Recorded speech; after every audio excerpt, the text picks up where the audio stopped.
Hello నమస్తే welcome back our channel. నేను మీ విజయలక్ష్మి. ఈరోజు మష్రూమ్ శాండ్విచ్ని అయితే ప్రిపేర్ చేసుకుందామండి. దాన్ని మీరు మష్రూమ్తో మనం శాండ్విచ్ని అనేక రకాలుగా చేసుకుంటూ ఉంటాం కదండి. దీన్ని మనం మష్రూమ్ చీజ్ వేసి శాండ్విచ్ని అయితే ఇప్పుడు ప్రిపేర్ చేసుకుందామండి. ఇదిగోండి ఇలా పెనం పెట్టి అయితే చేసేసుకోవచ్చు ఈజీగా. ఇగో చూసారు కదా, బ్రెడ్స్ బ్రెడ్స్ తీసుకొని మీరు చుట్టూ దానికి ఉన్న ఫ్రేమ్ తీసేసినా పర్వాలేదు, తీయపోయినా పర్వాలేదండి. నేనైతే ఫ్రేమ్ తీయకుండానే నేను చేశాను శాండ్విచ్. ఈ విధంగా బ్రెడ్స్ని తీసుకొని బ్రెడ్ని మనం అసలు పైన కూడా వేయించుకుంటే ఒక్కసారి పెనం మీద పెట్టి అటు ఇటు తిప్పుకుంటే కొంచెం నెయ్యి వేసి మంచి టేస్ట్గా ఉంటుందండి.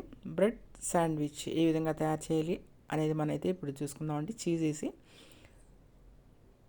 ఇదిగోండి ఈ మష్రూమ్స్ అనమాట. ఈ విధంగా ఉంటాయి మష్రూమ్స్. ఇట్లా తీసుకొని ఈ మష్రూమ్స్ని చిన్న ముక్కలుగా కోయండి. చాలా స్మాల్ ముక్కలుగా కోసుకొని పక్కన పెట్టుకోండి. ఒక ఉల్లిపాయను కూడా కోసి పక్కన పెట్టుకోండి. పచ్చిమిరకాయలు, కొత్తిమీర, కరివేపాకు ఇష్టం ఉంటే వేసుకోండి, లేకపోతే లేదు. నేనైతే కొత్తిమీర వేసాను. కొత్తిమీర వేసి ఇలా సన్న ముక్కలుగా కోసుకొని నేను పక్కన అయితే పెట్టుకున్నానండి. మష్రూమ్ తెచ్చుకున్నాను. ఇట్లా మీరు కూడా మష్రూమ్తో చేసుకోవచ్చు, లేదంటే ఇంకా ఏదైనా వెజిటబుల్స్తో మీకు ఇష్టం వచ్చిన వెజిటబుల్స్తో అయితే చేసుకోవచ్చు అండి. ఇట్లా అనమాట పెనం మీద వేసి అలా కాల్చుకోవటమేనండి. నేను చూసారా ఉల్లిపాయలు, కొత్తిమీర, మష్రూమ్స్ ముక్కలు కోసుకున్నాను. వెల్లుల్లిపాయ ఒకటి, పచ్చిమిరపకాయలు, అంతేనండి. వీటితో అయితే నేను శాండ్విచ్ ప్రిపేర్ చేస్తున్నాను ఇప్పుడు. Mushroom cheese sandwich. ఇప్పుడు స్టవ్ మీద అయితే ఒక పెనం పెట్టుకోండి. ఇవన్నీ కోసి పక్కన పెట్టుకోండి. ఫస్ట్ ముక్కలు కోసేసి ఇదిగోండి మష్రూమ్ని ఈ విధంగా ముక్కలు కోయండి. మీకు మష్రూము షాపింగ్ మాల్స్లో ఉంటుందండి. రిలయన్స్ అటువంటి షాపింగ్ మాల్స్లో మీకు దొరుకుతుంది. మీరు తెచ్చుకోండి మష్రూమ్స్. ఈ విధంగా తెచ్చుకొని సన్న ముక్కలుగా కోసుకోండి. ఫ్రెష్ మష్రూమ్స్ తెచ్చుకోండి. ఫస్ట్ మష్రూమ్ తెచ్చుకొని ఈ విధంగా ముక్కలు కోసుకొని, అట్లాగే ఉల్లిపాయలు, పచ్చిమిరపకాయలు, కొత్తిమీర, మష్రూమ్ చుట్టుగా వెల్లుల్లిపాయ కూడా ఉండాలండి. వెల్లుల్లిపాయ కూడా మీరు సన్న ముక్కలుగా కోసి పెట్టుకోండి. వెల్లుల్లిపాయ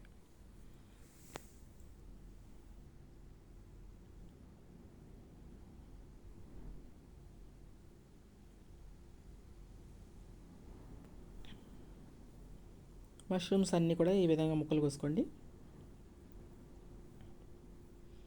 స్టవ్ మీద పెనం పెట్టుకోండి. పెనం పెట్టుకొని కొంచెం ఆయిల్ వేసుకోండి. ఆయిల్ వేసుకొని ఫస్ట్ మష్రూమ్ ముక్కలు వేసుకొని వేయించండి. ఆ మాత్రం వేగితే సరిపోతుందండి. ఎక్కువ వేగాల్సిన అవసరం కూడా లేదు. మష్రూమ్స్ ఇట్లా వేయించిన తర్వాత ఉల్లిపాయలు, పచ్చిమిరపకాయలు, కొత్తిమీర వేసుకోండి. వాటిని కూడా అయితే వేయించండి. వెస్ట్రన్ స్టైల్లో ఈజీగా మీరు ఈ విధంగా శాండ్విచ్ని అయితే ప్రిపేర్ చేసుకోండి. ఈజీగా ప్రిపేర్ చేసుకోవచ్చు. మీరు మార్నింగ్ మీకు టైం లేకపోయినా ఎప్పుడైనా సరే కూడా ఇలా శాండ్విచ్ అయితే ప్రిపేర్ చేసుకోవచ్చు. అలాగే డిన్నర్ కూడా తినొచ్చండి. చాలా లైట్ ఫుడ్, ఇది లైట్గా ఉంటుంది. మనం ఉల్లిపాయలు, మష్రూమ్స్, పచ్చిమిరపకాయలు ఈ విధంగా వేయిస్తున్నామండి. అట్లాగే వెల్లుల్లిపాయలు కూడా వేసాము. సన్నగా తరిగిన 4 వెల్లుల్లిపాయలు గబ్బాలు మెత్తపడే వరకు వేయించండి. ఇప్పుడు ఇదిగోండి కొత్తిమీర ఒక 2 ఎగ్స్ తీసుకొని ఈ విధంగా మీరు బీట్ చేయండి. ఎగ్స్ని బీట్ చేసి వేగిన మష్రూమ్ ముక్కల మీద 2 ఎగ్స్ని కూడా అలా పోసేసేయండి. అలా పోసేసి మీరు బ్రెడ్ని కొంచెం వేరే పాన్ మీద అటు ఇటు తిప్పుకొని కొంచెం నెయ్యి అటు ఇటు తిప్పుకొని ఇట్లా అయితే ప్రిపేర్ చేసుకోండి. మష్రూమ్ చీజ్ శాండ్విచ్ రెడీ అయిపోతుందండి. మీకు ఒక 5 నిమిషాలు కూడా పట్టదు ఇది రెడీ చేయడానికి.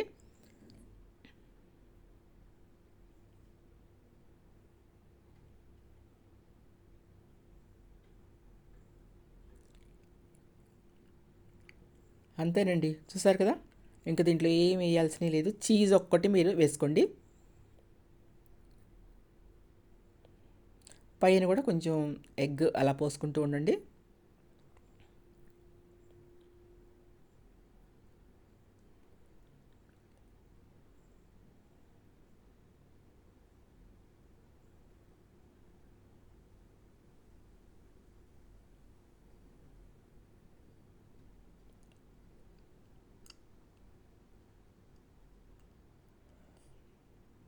ఇట్లా అటు ఇటు కాల్చుకోండి.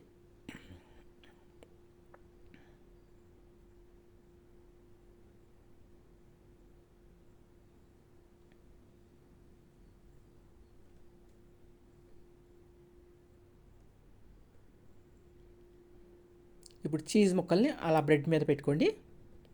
ఇప్పుడు ఇలా మడత పెట్టేసేయండి.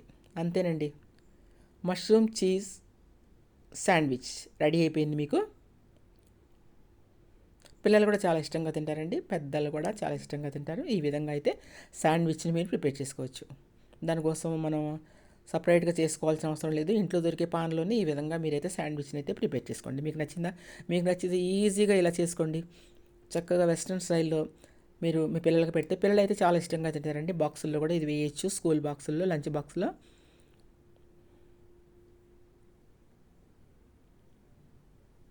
అలా కట్ చేసుకొని తినండి, అంతే. మీకు నచ్చినట్లయితే మీరు కూడా అయితే ఈ మష్రూమ్ చీజ్ శాండ్విచ్ని అయితే ప్రిపేర్ చేసుకోండి. మీకు నచ్చిందని నేను అనుకుంటున్నాను. ఎవరైనా వీడియో చూసినట్లయితే మీరు లైక్ చేయండి, లైక్ చేసుకొని అలాగే సబ్స్క్రైబ్ కూడా చేసుకోండి. దానికంటే ముందు సబ్స్క్రైబ్ చేసి పక్కన ఉన్న బెల్ లైక్ మీద క్లిక్ చేయండి. ఈ విఎల్ వంటలు అనే ఛానల్ని సబ్స్క్రైబ్ చేసుకోండి.